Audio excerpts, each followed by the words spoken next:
Yes. Last time we discussed about the stationarity and non-stationarity of our variables. So when we are taking the differencing technique, then now you know why we are using differencing for what kind of situation it's applicable.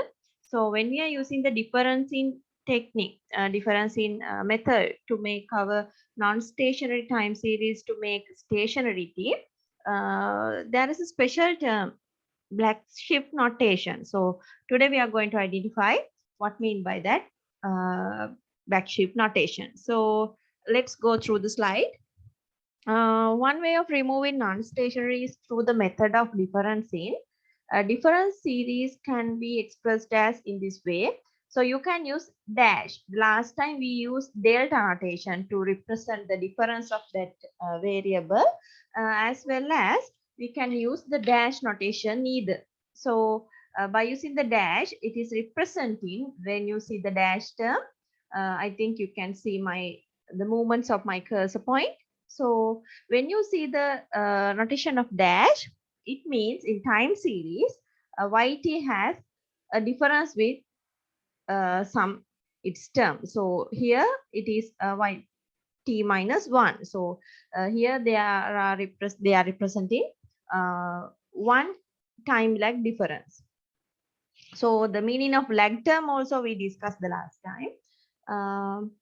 So difference series will have only n minus 1 value since it is not possible to calculate a difference for a first observation. So what it say? The difference series will have only n minus 1 value since it is not possible to calculate difference for the first observation.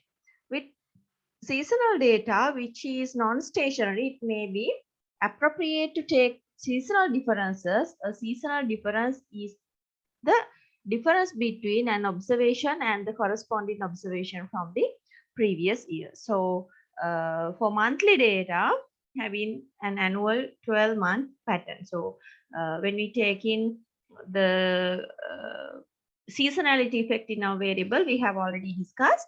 We should have at least quarterly data or monthly data.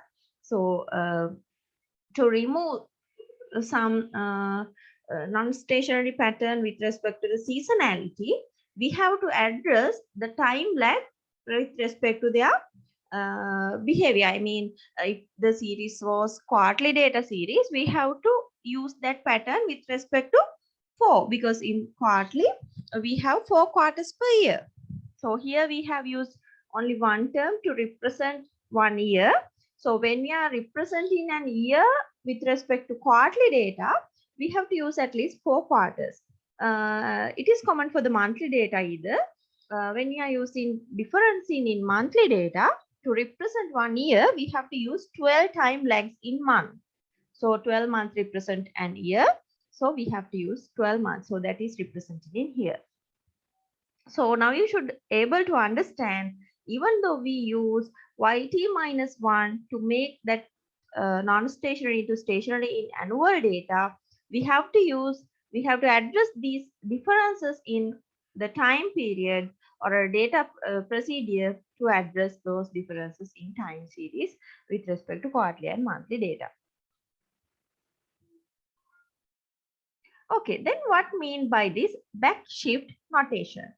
A very useful notation device in the backward shift operator, B, which is used as follows. So then what mean by this BT? If it representing the it is representing one time lag. So if you use B with YT, it's totally equal to the YT minus 1. It is not represented the difference. So this is a synonym or an equal symbol to represent one time lag. So if you use B with one variable, it is representing a one lag. So B operation on YT has the effect of shifting the data back one period. Yes, now there are something. So try to understand what these steps are saying. Okay, you can have a look the slide, then you can try to understand something, what these things are saying. Then what's the behavior of B or backshift notation?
Okay, now you can see when you use one B term, it's representing one time lag. So this is a total equal notation for yt minus 1.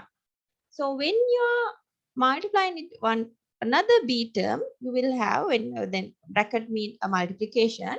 So when you're multiplying this term, I mean, I think you can see the movements of my cursor point. So then when you are multiplying this one by this B, then I think you are having very brief and very prior understanding about some multiplication of these kind of unknown terms. So when we are multiplying this one, so we will have the square mark of this one. So when we are multiplying equal symbols, the power of those symbols are gathering together. So we are having b square and yt. So it is totally equal to the yt minus 2. So what you can use in backshift notation, when you're having the power of b, we should use it as a minus value for the t. Okay, now you can come to the b to the power 3. It is means yt minus 3. So when you are having b to the power d, that d is representing the time lag. So we can use that as unknown term of the y lag term. So when you're having the d as the power of b, that means yt minus that amount. Okay. Then first difference. Then you can write the first difference by using backshift notation now. So I think I have introduced you the dash term. So it is representing a delta here. So when you use byt to represent the first lag term of yt, I mean the yt minus 1. So you will have this term in here. So again, you can do some simplification. So there are some common terms here. Yt is common for these all two. So you can take yt out of the bracket as the common term. පොදු සාධකයක් විදියට පොදු සාධකයක් විදියට ගන්න පුළුවන් අපිට yt. So it is coming in this way, 1 minus b times yt. So it is another way to represent a lag term or a difference in manner in time series using backshift notations. So to represent the second order or second difference, you can use in this way. And to represent the third one, it come in this way. Okay, now you can see here it has used yt minus 1. Again, b has come here, then it has simplified to this way. Okay, now you can try to write the second order difference. Okay, I will show the steps later. You can take 2 minutes and try to write second order difference in your case.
Okay, after completing that one, you should have this kind of an answer.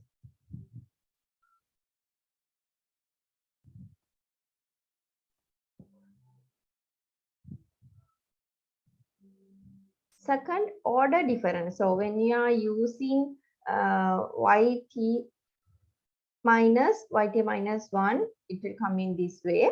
So if you use this one, what it explain? It explain yt minus 2. So last day we discussed about the difference in order. So what mean by the first order difference? We are taking difference with our previous time period. So when we are taking second order difference, then I think you will remember that in our EVS practice either we are taking a difference again one term. So when you are taking the second order difference, that series has already taken the first difference. So that difference I should need to teach you in this point. That's why I use this one. So here you can see this is representing the first term representing the first difference. So what we are going to take, we are already taking the first difference series to take the second difference. So we need to minus. So I think it's better to use the Excel sheet to give you an understand. Let me open an Excel sheet.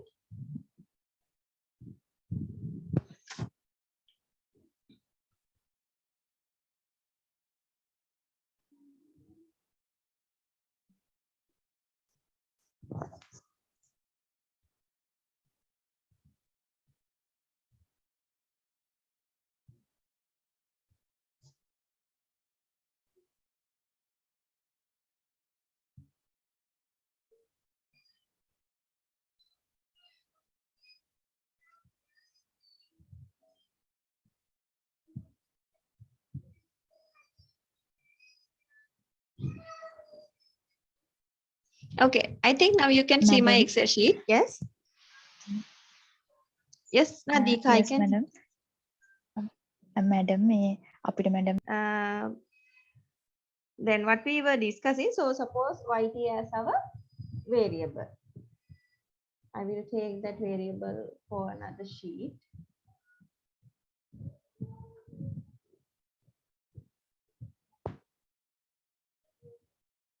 Okay, when we take the first difference, what we have done,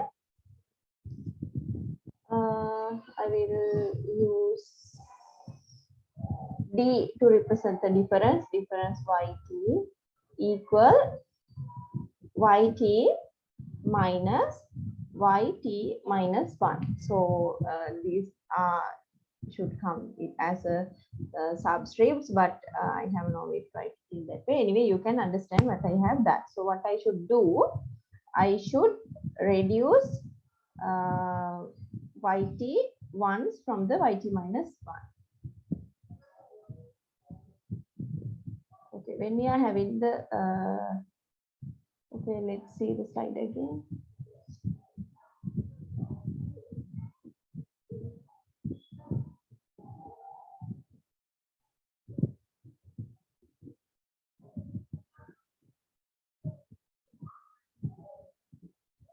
Okay, after we are having the difference, we will miss the first observation. So what I should do, yt minus, this is the, sorry, this is my considering time period. The previous time period is the above one. So I minus this one.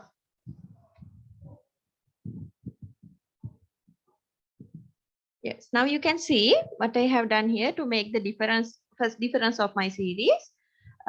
This is my yt. 1991 is my yt.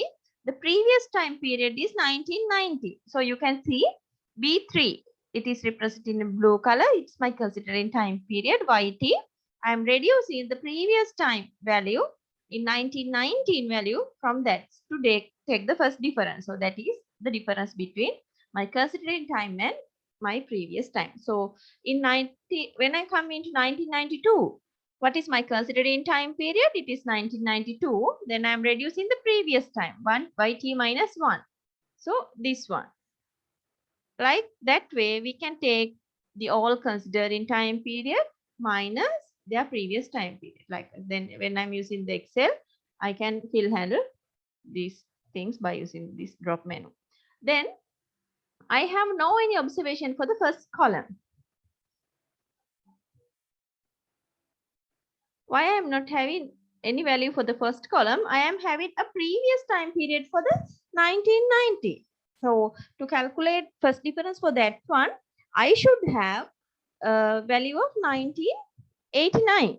So I don't have that observation. So I am not having a difference value for the first one. When I'm coming to second difference, I use it as YT D2. 2 times D YT. What I am representing here, second difference. What I should do, YT minus 1 minus YT minus 2.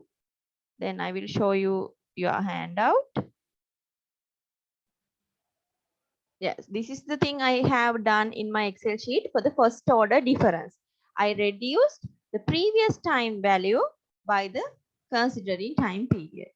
So when I'm coming to the second order difference, what I'm going to do, I should reduce YT minus 2 minus YT minus T minus 2. So I need to create this one first, YT minus YT minus 2, and I have already created this one. Now I should create these things. So then I need to take again the difference between these things. Then I think it's somewhat harder to understand, but you can simply identify it in this way after taking this simplification. Okay, just forget about this one. Let's make these things in our Excel sheet.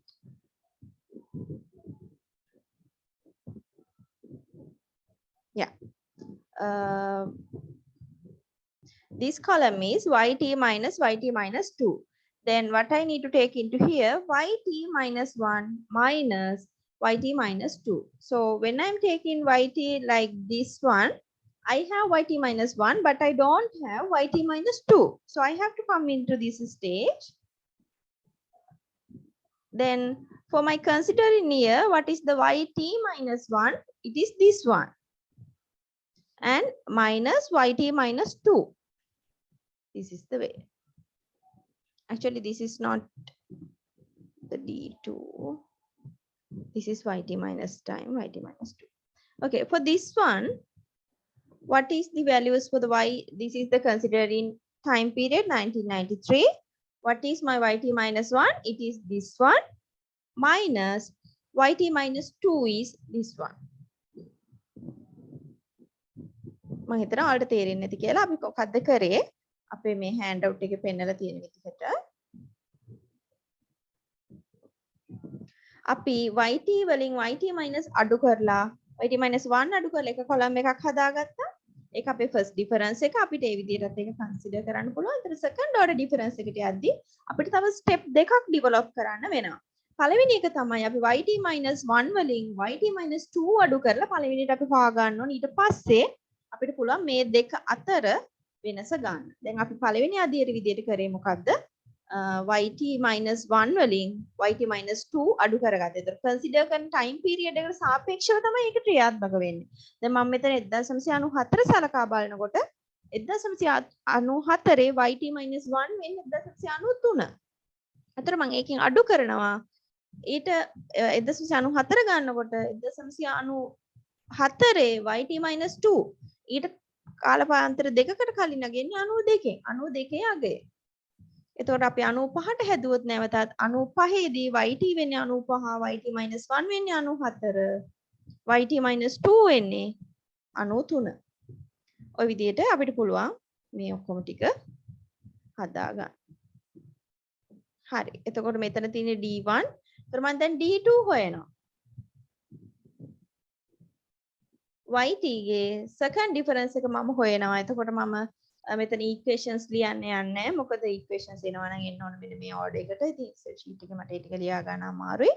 එතකොට මෙන්න මේ equation එක තමයි එන්නේ. දැන් මොකද්ද මම කරන්න යන්නේ? YT minus වලින් yt minus 1 අඩු කරපු මේ අපි first order එකෙන් අඩු කරනවා මම මෙන්න මේ term එක yt minus 1 minus yt minus 2 මම excel sheet එකේ ටික හොයාගෙන තියෙන්නේ දැන් මම කෙලින්ම second order difference එක තමයි හොයන්න යන්නේ. එතකොට මට මොකද්ද කරන්න තියෙන්නේ? මම අඩු කරන first difference එකෙන් මේ අපි හොයාගත්ත value එක. එතකොට මේක තමයි මගේ second difference variable එක වෙන්නේ. හරි. එතකොට මම මේක fill කරගන්නවා මෙන්න මේ. හරි. Now I am going to plot these data. Then you will realize what are the differences in between these variables.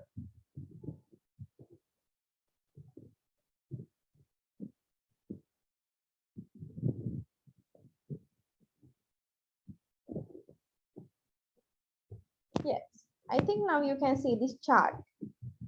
So, blue color one is the YT. So, when you see it, you can see there are some differences, but when you then this is the mean value. 0 is the mean value. So, the blue one is somewhat far away from the mean value. But when we are taking the, I think I have plotted the wrong ones. Okay, wait, give me a minute.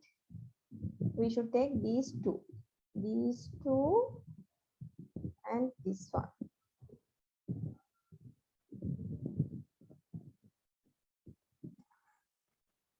Yes, now it's okay.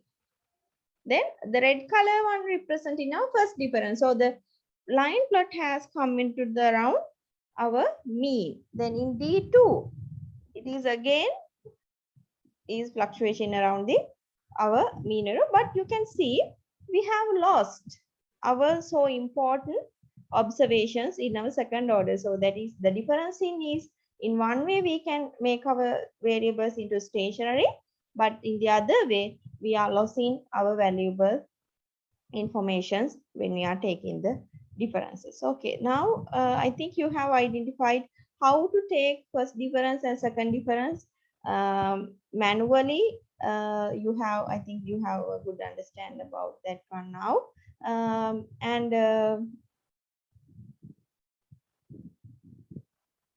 Yeah, the next thing is linear time series model. Let's meet that topic in our next